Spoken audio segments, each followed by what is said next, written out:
everybody. The Kornelia Stephanie Show. Wake up to love, your call to action. Join Kornelia as she empowers others to live heaven on earth. Kornelia teaches listeners how to be the authority over yourself, embracing your inner guru. Feel yourself uplifted into limitless expansion, integrating ease and grace in a changing world.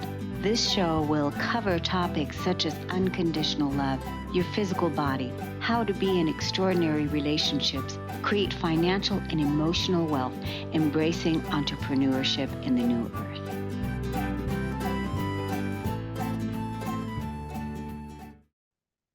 Hello, everyone. Welcome to the Kornelia Stephanie Show. It's Friday, Stories of Hope. I'm so excited to introduce you to our first guest, David Price. For most of his life, he was angry, down on himself, seriously overweight, over 100 pounds overweight. He was living his life mediocre at best at everything he did, and completely miserable with every aspect of his life. But when he began to learn the power of personal responsibility and empowering thoughts and words, his life completely transformed. Today, he lives a life that he loves, and he teaches others how to do the same. He has been a certified professional life coach for more than 5 years. He created and continues to lead a successful life-changing coaching group that's helped dozens of clients achieve goals they desired but never believed was possible for them. His coaching is based on the knowledge and tools that worked for him. In addition to life coaching, he's been a minister for over 30 years and counting, coached multiple sports over a span of 4 decades, and taught high school for the last 3 years. He's been married for nearly 30 years, and that's a huge accomplishment right there. And he's the proud father of 3 children and a grandfather as well. Welcome to the show today, David Price. Thank you, Cornelia. Thank you so much for having me. Yes, it's wonderful to have you. And I'm so excited to hear about what it means to take personal responsibility for yourself.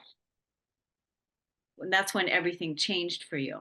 Completely. So my father died when I was 7. I'm an only child, as anybody who knows me will tell you. I'm the quintessential only child. But my father died when I was 7, and that was obviously not just a traumatic experience for me, Cornelia, but I allowed that to become my excuse for not getting anything right, for failing at things, for being dysfunctional. And so I lived that way. I'm a slow learner, Cornelia. I lived that way for about 30 years. And finally, it got to be too much. I'll spare you all the details, but I reached out to a friend for help. He shared a book with me called The University of Success. And that book completely changed my life because it taught me that I could take responsibility for my life and make changes. I didn't know that I could do that. And that sounds ridiculous, but I didn't know that I could do that. I thought I was helpless in the face of everything in my life. But when I learned I could take responsibility and did, my life completely changed. So basically, who wrote that book, University of Success? I'm curious. I've never heard of it unless I know the author. Ogmandino. Oh, okay. Okay. Well, maybe vaguely I remember hearing it in the, there's so many people, so many amazing books have been written. So basically, you were fence sitting, and were you possibly blaming your circumstances and the things that were going on in your life that nothing's ever working out for you? Oh, no question. I was blaming my dad for not taking better care of himself, blaming my mother, as ridiculous as that is, for not doing a better job, as if that were an easy thing to do as a single mom raising a boy. I blamed churches that I attended. I blamed, God to a degree. I was angry at God for letting this happen. How did he not know that I needed a dad, and why did he let this happen? So no doubt that blaming, excuse making, waiting. I did a lot of praying, but no acting. I was praying to God, please deliver me from this, but I wasn't doing anything. And so there was a lot of putting the expectations on everybody else and taking none of the responsibility. I think this is a big piece right here, what you just said. that you were praying. I think that's the big difference, that a lot of people feel the disconnect of prayer and action. It's not just about praying and wishing, or praying and not taking action, right? Absolutely. Oh no, 100%. I was waiting on God to just reach down and do something powerful, because I had heard that he had done that for other people. And I thought, well, I need it as much as they do. He's going to reach down and do something spectacular in my life. And the fact is, Kornelia, he had already done spectacular things. He'd given me this power as a human being.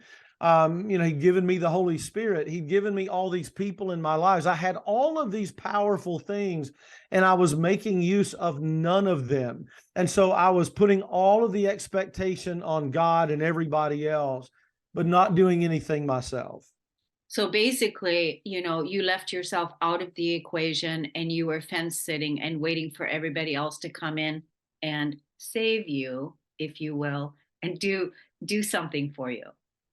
Waiting Right? for somebody to ride in, Cornelia, but nobody rode in, and nobody was going to ride in. Nobody's coming. I mean, God has done so many things. Other people have done so many things for us, Cornelia, poured into our lives. We've gotten so many blessings, and yet sometimes we still sit here and continue to wait for one more thing, when the fact is we've got everything that we need right now. If we'll take responsibility, if we'll make a decision, if we'll begin to take even tiny actions, if we'll begin to get to work, then all of these things, we're going to build momentum. Resources are going to show up. Solutions are going to show up. We've just got to make a decision and start taking action. That's so good. When some people might feel overwhelmed taking responsibility, not sure where to start, right? Because there's a lot of things to take responsibility for. And you did say take tiny actions, take tiny steps. Let's take a moment to, when you were taking responsibility for your weight loss, for your, health and well-being, when you took responsibility for that, uh, had you gotten to the point where you were so, uh, frustrated and so, like, Oh, tell us about that. it was terrible. I was going to get my kids one day from school and driving to the next town to pick up my kids. And I'd already had lunch. I stopped at Burger King. I got 2 Whopper Juniors and fries. And then I stopped on Dunkin' Donuts on the way out and got 3 donuts and some chocolate milk. And I remember all that so clearly, Cornelia, because I was eating. As I was eating it, I was so uncomfortable. My waistband was cutting me in two, and I felt so horrible. And I thought, I'm done. I'm done right now. I'm finished. And the thing is, Cornelia, and I think this is crucial, I didn't know what I was going to do. I had tried a million diets. None of them had ever worked. I didn't know what I was going to do. I didn't know how I was going to do it, but I knew that I was going to do it. And this is one thing I work with people on a lot. Well, sometimes when we don't know how we're going to do it, then we don't try to do it. The how is irrelevant. I tell people this all the time. The how is irrelevant. Forget the how. Don't worry about the how. Make the decision to do it, then start talking about it. When you make the decision and start talking about it, you're going to attract to your life all of the resources you need. 2 weeks into that, Cornelia, I was talking to somebody and they said, hey, I've got a diet that really worked for me. You should try it. And I did. And I dropped a bunch of weight using that diet because I had made a decision and I started talking about it. That's so good. I love that so much. How long have you been in this healthy way of being right now where you are? How long have you been there now? 5 to 7 years. I can't remember exactly, but it's been 5 to 7 years. Cornelia, it's remarkable that there's a statistic that of people who lose 10 pounds or more, only 10% of those people keep it off. Yeah. And I'm so excited that I've been able to do that. And I don't bragging about that, but I tell that because there's hope. You can do it if you will continue to practice good daily habits and practice a good mindset. That there's nothing magical to people who take it off and keep it off. It's a daily habitual mindset and behavior practice. And it's basically you making the decision that I'm taking That's responsibility for it. this. I'm going to change it. And That's that's it. the reason why I asked you the question, because, I know a lot of people yo-yo dieting, but Oh, listen, I mean, and to be fair, our society has lied to us and programmed us with so many different diets that it's like people don't know what to believe anymore. yeah, What's yeah, true, what's not true, and what's going right. to help, what's not going to help. Yep. But that's why I asked you that question. How long have you kept it off? Because obviously you have maintained over the years once you lost the weight, and then, like you said, you practiced your daily habits. That's What it. else did you? What else did you victoriously uh, claim your responsibility in? Well, my mindset was chief among them, Cornelia. And as you know, when you get the mindset right, everything else follows. And so I had to really get serious about my mindset. I took coaching, I read books, I got all sorts of personal growth content into my head. And I got my mindset. I just I got it right. I got working on my mindset, and I've continued to work on it. So, getting rid of limiting beliefs, negative thoughts, those kinds of things, practicing gratitude, not asking crappy questions anymore, eliminating disempowering words like can't and problem and that sort of thing. So there was all this work around mindset. And I just think mindset is 100% of the game. Yeah, it sounds like you took 100% charge of your life, and you are now the victor instead of the victim. And you're helping so many others in your coaching practice and also in your coaching groups with the work that you've done on yourself. So how can people find you? Where can they look you up on social media? Sure, I'm on Facebook. You can look up David Price on Facebook. There's a stunningly handsome man that comes up right at the top there. I'm the one. I'm the one right underneath him. But if you look up David Price in Morehead City, North Carolina, you can connect with me there, and I would love to connect and help anybody out. Yeah, that's so cool. Now, are you still teaching high school right now? I do. I teach Bible. Yes, ma'am. Oh my gosh. So you're still teaching high school, you're teaching Bible, Yes, and ma'am. you're still making a difference in the school system, which is so important, especially now that you are teaching active action prayer. Prayer and action go together, Yes, I love it. Yes, right? exactly. Prayer and Exactly. action. That's I right. mean, that's huge, there's a lot of people too that have given up faith in religion with all the programs that have been out there, all the different things, so that you're bringing God back into the forefront, which is exactly very, very important, especially nowadays where so many people have lost faith. That's one of the reasons, David, why we do these beautiful stories of hope, is to inspire people to keep going and to reach higher and to go deeper and to you know uh, persevere through Yes. the challenges that they're faced with. Yes. Yes. When people ask me if you could say one thing to people, what is it? It's always keep going. Don't stop. Keep working, keep trying things, keep talking to people. Don't stop trying. That next time that you try it might be the time that everything clicks and you're a new person. That's good, because usually I ask my guests for one final word, and you just gave it. That's So it. that's so perfect, David. Well, thank you so much for coming on the show Thank today. you. We appreciate you. Thank you. And audience, we're going to take a break on the Cornelia Stephanie Show. We'll be right back.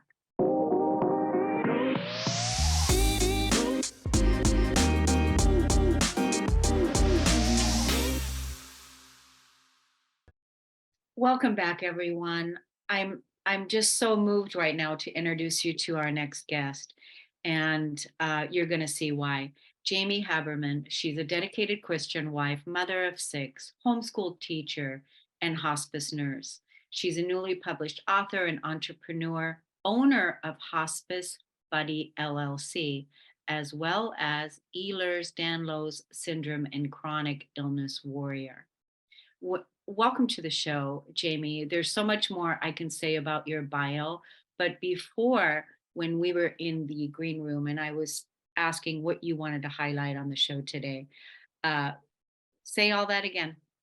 Okay. My name is Jamie. I have been a hospice nurse for 16 years. And throughout the course of my career, I've worked in different areas in the inpatient settings with cancer patients, outpatient setting with cancer patients, as well as inpatient and outpatient hospice and facilities. And I really have a good understanding of how hospice works and what's involved and disease processes that, I've gathered all this knowledge throughout the past few years. And although hospice provides some really great care and you have frequent routine visits from chaplains and social workers and nurses and aides, some of these families are still not feeling supported. I get the calls in the middle of the night. They're still scared. They don't know what's coming. They're not prepared.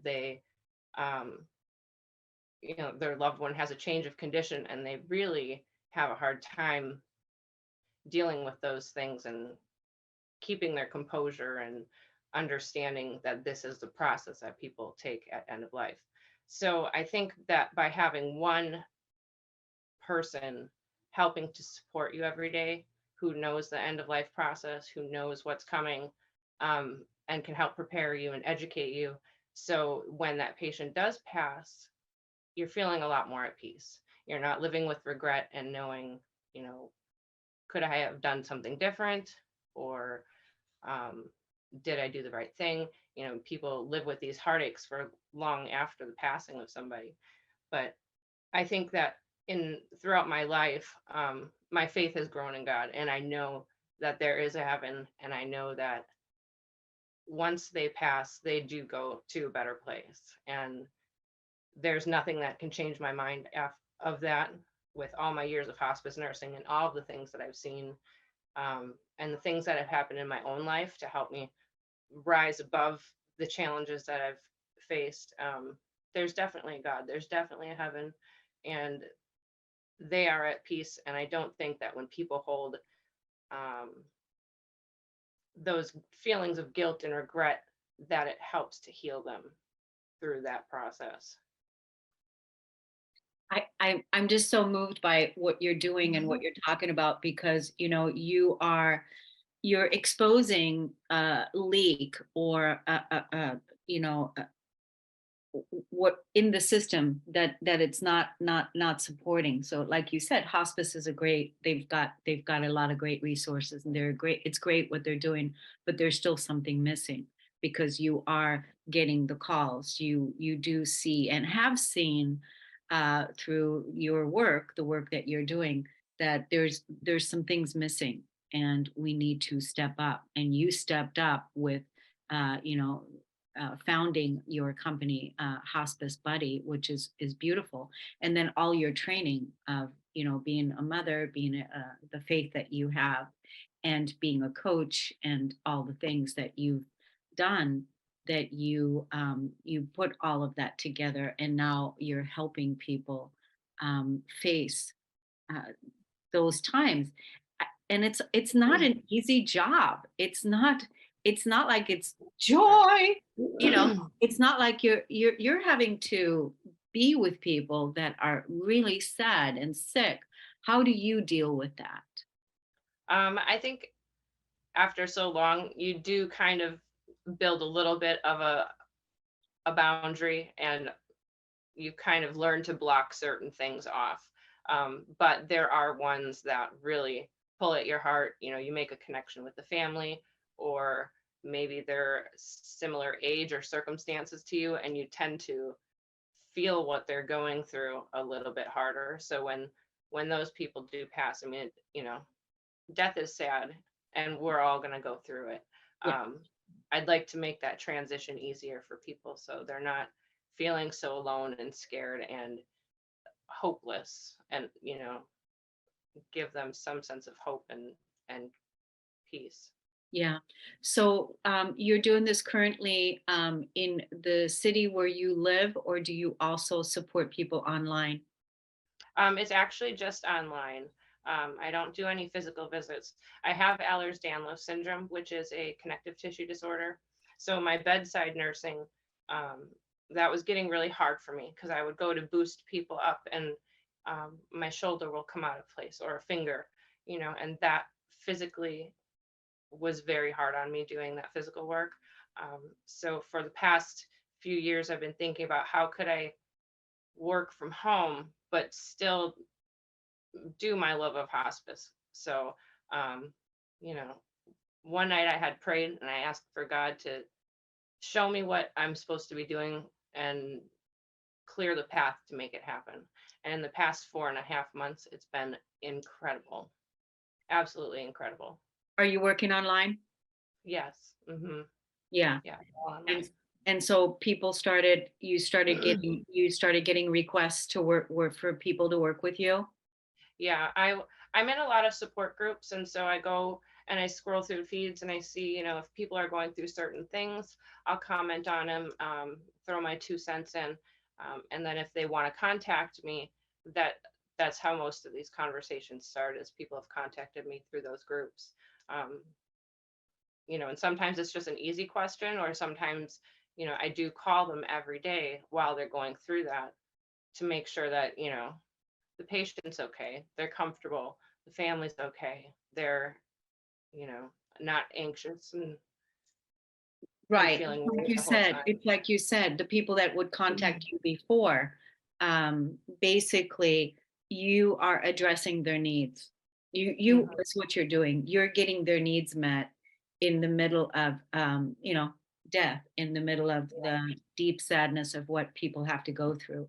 And like you said, you have a strong faith and a strong belief in God. And so that's serving, and that's again you holding that energy and believing in that and being in that, that is supporting the people that you're working with, right? Because yeah, that's it's a very scary thing to face death and to face loss for the people yeah, that are left behind, right? it is. And then I also created on my website, there's a area for, over all my years of caring for people at home, I thought of almost every piece of equipment or supplies or things I would need for in the home. So I compiled quite a list, and it's all up on my website under the store. So when you are caring for someone at home, there's supplies in there that you may not have even thought of that are really helpful, well as like caregiver logs and journals to track medications and keep on top of things at home. Jamie, do you have a YouTube channel? I do. I haven't put up any videos yet, but So I do intend to do some how-to videos. because I am a coach and I that's one of the things that I do, and right away I would love to see 10-minute videos from you that talk about being what it means, to let go, what you're offering, what you're going through, just so that people can that there's a momentum that's created based on your company, the work that you're doing. But I'd love to see you put that YouTube channel together. If you're already going through the feeds and all that, you already have all the information, you already have everything. So um, it's definitely something I would love to see you do. Yeah, And I do have intentions between working full time and then trying to build my business and homeschooling the kids. It's a pretty busy life, but the intentions are there. And, it's only been 4.5 months in, and I've yeah, already had booked 4 podcasts, and I'm on my second book. And so, and I'm helping people every day in these support groups. So it's all been an awesome experience so far. So eventually I will get to the videos, and there will be I have a whole list of them to do. It's going to be yeah. great. Yeah, it's going to be great. I know you're doing a lot of work. It's huge. So I hope that you also have the support, that have people come in, call people into your life that will help you get some of these things done, because you don't have to do it all yourself. So let's tell the audience where they can go check you out on your website, where you are on social media, and where people can look you up and learn more about how you support them. Yeah. So if you go to hospicebuddy.com, that is my main website. On there's the blogs and the store that I was speaking of. Yeah. I'm also going to be putting up a page of resources up there that would be really helpful. That's in the works. I'm also on Facebook under Hospice Buddy, and I did start an Instagram also hospice buddy. So keep it consistent throughout. You can find me in any of those places. Also Medium. I'm a big writer. I love writing. And so I found that Medium was very nice. So I could do a lot of education on there. So if somebody's going through a certain symptom, they can find a certain blog pertaining to that symptom and learn a little bit about that symptom. Yeah, that's really, you're doing extraordinary work, really Thank you. extraordinary work. I'm so proud of you. Make sure that you also take good care of yourself because you're putting a lot of energy out there, and that you also, receive the support that you need as well. So, Jamie, I want to thank you so much for coming on. It's really interesting because you look so young. I don't know if people have told you that, but you look really young. Yeah, it's the Ehlers-Danlos. Oh, okay. Yeah, but my oldest son is 21 already. So, Yeah, you look like you're 20. So well, thank you. you're welcome. Yeah, that's funny. Thank you so much, Jamie, for coming on. I wish you so much good luck with everything that you're doing. And audience, we're going to take a break on the Kornelia Stephanie Show. We'll be right back.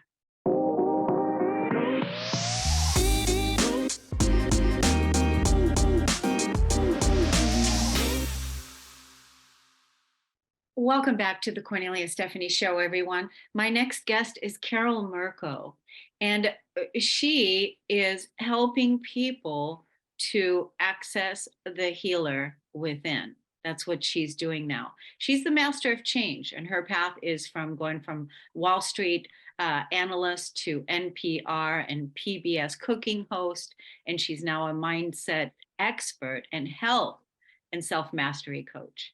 That's what her passion is, to help others make changes in their own life, to be able to master their own thoughts and become the best version of themselves.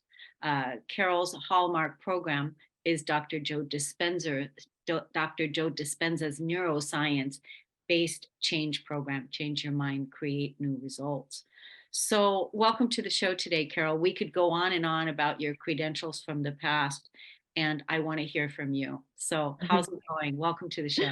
Thank you. Thank you so much. It's so funny because I think that we can focus on the past, but what I've learned in life, particularly through a healing a journey, is that we really our job is to focus on our future, our intentions, and our now. So anybody could Google me and find out about my past, but I care about now and creating the best life of my future, and then that's what I'm now teaching. So Yeah, and I think that's so great, because in the green room before we came on here right now, is you said that what you want to do is you want to help people access the healer within, because you want to support them to take the focus off the Western medicine, which that's fine. It has its place. It still does, and that's fine. But that we all have why don't you talk? That sure, awesome. Yeah. We do. The answer lies within. The healer is within us.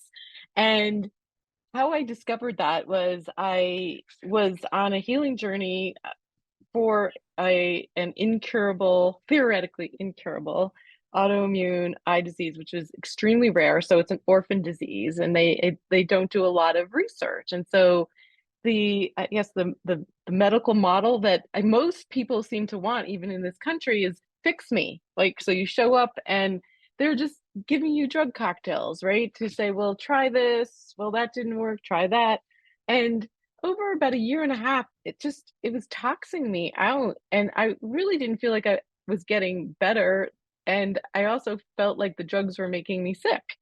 And I was actually walking on the beach one day, and it was like a download where it was just like, you can do this yourself. You can heal yourself.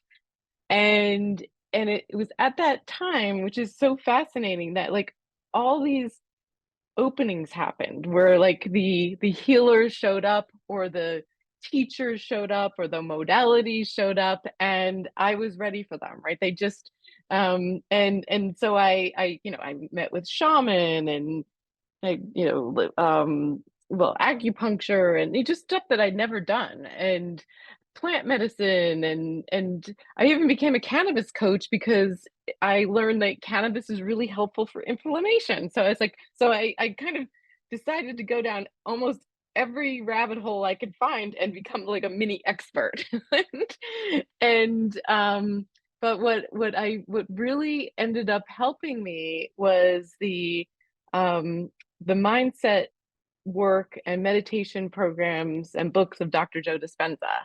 And so that's why I really lead with that as my like hallmark program, because I got certified to teach his some of his work. And because I really began to understand that are we really bring our past into our future, and there's a lot of things in our past that are super unconscious. There are habits that were created either as results of like little mini traumas when we were little kids, or wanting to please our parents, so we would, kind of adjust our personalities. I mean, they're just such subtle things, but they become big things as we become adults, and we bring these behaviors and these habits and these patterns forward.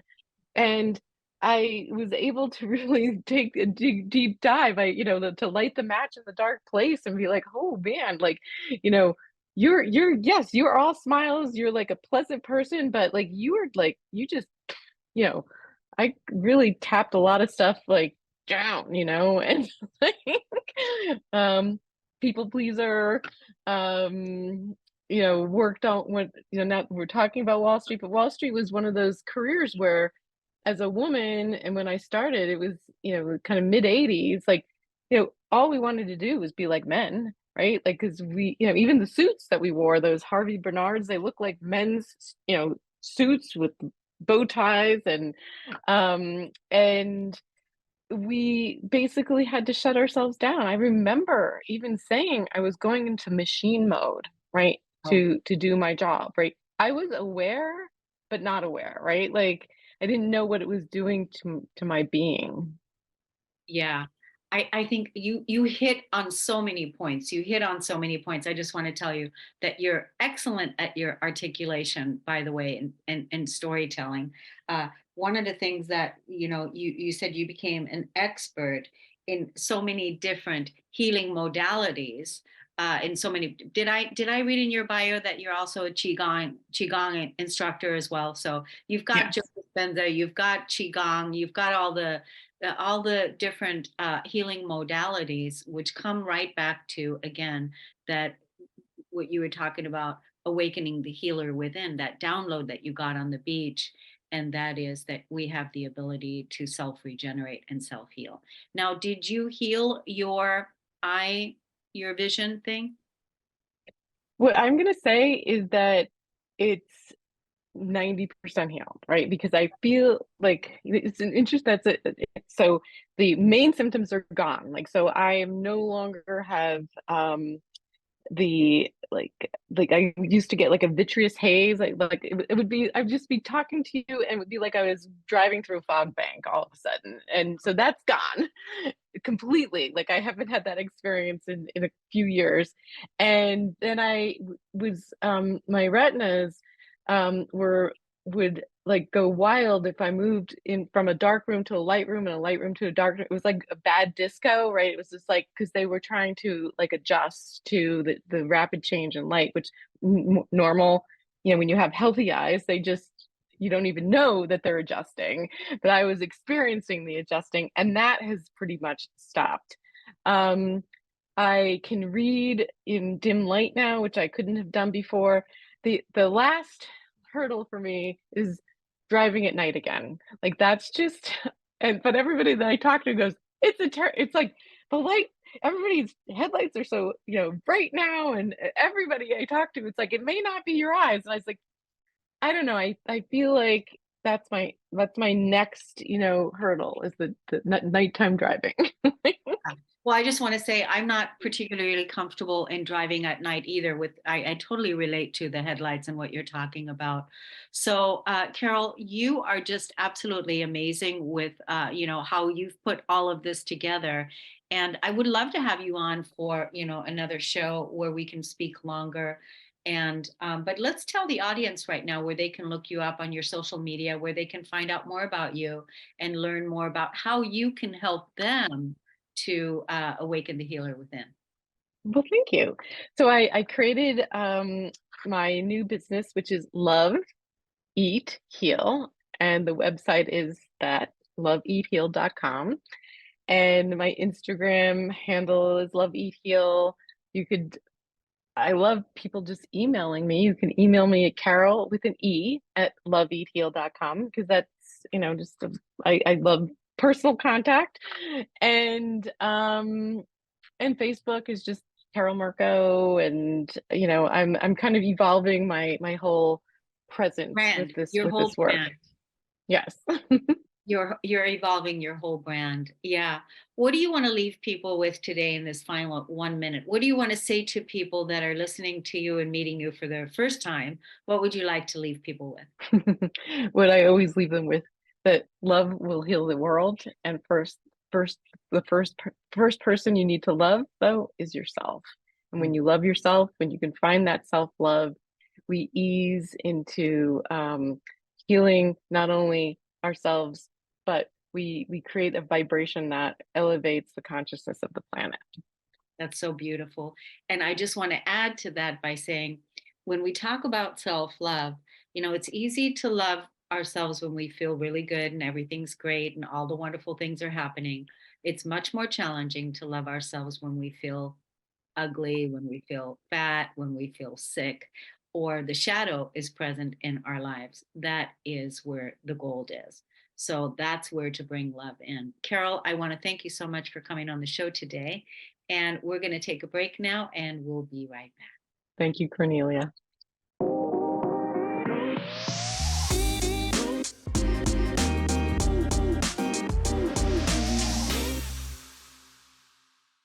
Welcome back, everyone. My next guest is Patti Handy. After spending a combined 20 years as a financial advisor and mortgage advisor and having countless conversations with women, Patti decided to pursue her dream of financial coaching for women.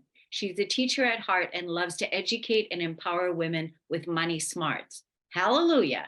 Understanding that money can be an overwhelmed topic for many, she is audaciously passionate about creating financial confidence when it comes to your well-being. Welcome to the show today, Patti. Thank you, Cornelia. I appreciate it. Great to be here. So how did you get started in this work? Why are you doing this work? Well, honestly, the seed was planted over 2 decades ago. I went through a divorce when my son was 18 months old, and I remember laying in a fetal position, just sobbing. This was right after the divorce, with the overwhelm of the emotional, distraught and the grief and the, raising my little boy. And at that time I had left my corporate banking world, so I was not working. And there's all these, the gambit of experiences. And a very strange God wink, I call it, a download came in, and it was, you're going to be okay financially because you understand how to manage your money.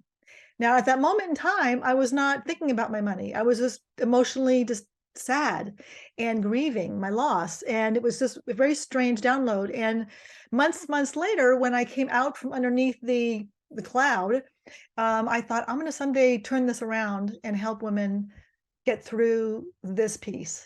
Because most women who are going through divorce or lost their spouse from, being a widow, they struggle with the financial piece. And I just knew that I wanted to somehow take this unfortunate circumstance and turn it around and serve, women in some capacity. Yeah. So this is great that that you're helping women in that way, because you're also an executive coach, you're a certified life coach as well. And so you are, you understand the mortgage business, the finance business, and like the universe or God said to you, you've got this financial piece down. So that makes you absolutely 100% qualified to support the women to create a financial stable foundation. So when you meet women, what do you feel are the biggest challenges that they're faced with when it comes to managing their money? A lot of it stems from lack of financial confidence. There is a lot of overwhelm, a lot of fear. I have, heard there's shame and embarrassment. They don't even know where to start. They don't know where to even begin with this. And oftentimes, depending upon where they're in that journey of their divorce, if it's early on, there's a lot of still grief that they're trying to process. And, one of the biggest things I say is, you shouldn't be making a really big decision about your money when you're in the middle of that crazy grief. And I'll share a story about my situation. Even though I knew how to manage money, I was the situation, in my marriage, I managed the money. I did the investing. My ex-husband didn't know any of that. And even with that knowledge and that confidence, post-divorce, I made some bad decisions. And it was usually because I was emotionally a mess. I was not in a good place. And I'm like, oh gosh, you knew better than that, Patti. What were you thinking? Why did you do that? And I gave myself grace, and we move on, and we learn, and we just go forward. I didn't get stuck in that, oh, shoulda, woulda, couldas, right? Because that doesn't serve anybody. But it's so important that we just accept, the situation currently, gain the education, gain the confidence, learn from those that you trust, and just take one little baby step at a time. So what does it look like when somebody wants to work with you? Like who's your woman? Who's your woman that that is calling you, that is ready to have a conversation with you? What is she going through? Yeah, she's typically post-divorce and or lost a spouse. Spouse took care of the money. She doesn't know what she's doing. There's a lot of information overload. Doesn't know who to trust. Just the feeling of again, I don't know where to start, and I don't know even where statements are. My husband took care of everything. I don't know what I'm doing, and so when they come to me, I have a program. It's a digital course along with group coaching.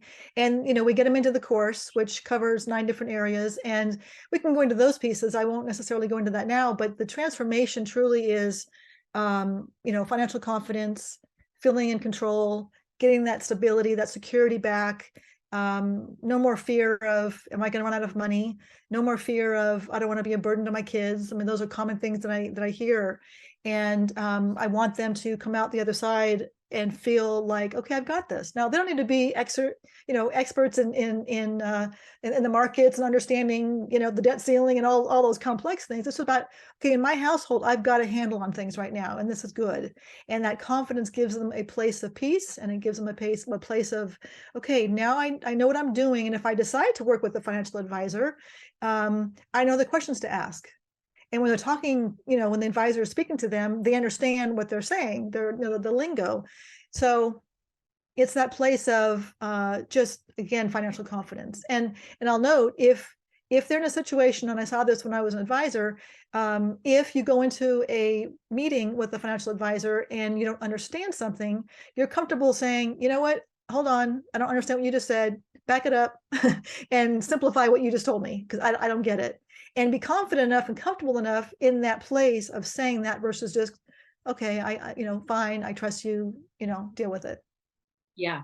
Yeah. It sounds like what you're helping women do also is giving them, the confidence they need to take charge of their financial foundation. 100%. Yeah. Do you feel that, like the reason why it's like that, where women have not looked, or the husband handled the finances and the women weren't involved, um, is because uh, they were never given permission before to look. And I've seen the gambit of stories. I think most of it is a generational thing. The boomers and older, a lot of times the husbands just took care of it because they just did. And whether they knew what they were doing or not is another story, but it's just, they just took care of it. And the wives just felt comfortable with that, and they dealt with it. The newer generations are more proactive, which I love. They are more engaged in wanting to learn. They want to take control. The 20, 30-year-old, 40-year-olds, they are in a different place than the 70-year-olds that I've worked with. So that's great. We're making strides, and we're headed in the right direction with that. I don't know if it was necessarily permission, but I think it was more just it's normal to let my husband take care of the money. That's what my parents did, and and so forth. So it's really more of a generational thing, and I think we are, like I said, headed in the right direction, which is great.